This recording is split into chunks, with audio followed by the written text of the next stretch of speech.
Tennis européen, radio officielle de Roland-Garros, où les qualifications se poursuivent. Sur les cours, des jeunes joueurs passionnés, déterminés à se faire une place sur le tableau principal. Reportage Martin Lange. Ils étaient 40 Français à rêver d'intégrer le tableau principal. Parmi eux, Geoffrey Blancano, tombeur hier du Croate Hadjukovic. Il n'est plus qu'à une victoire du Graal. C'est vraiment que du kiff. On essaie de profiter de chaque moment parce que rares ont été journées comme ça depuis pas mal de temps. Lauréat du tournoi junior en 2016, Blancano a déjà disputé un premier tour à Roland. C'était il y a 2 ans.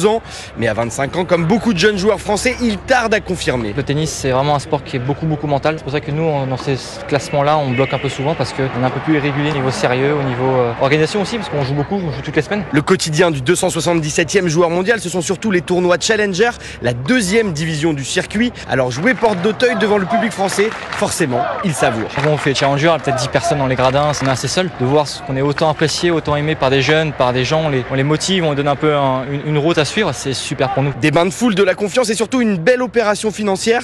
S'il parvient à se qualifier, Blancano recevra au minimum 73 000 €, quasiment 2 fois ce qu'il a gagné depuis le début de l'année. Martin Lange.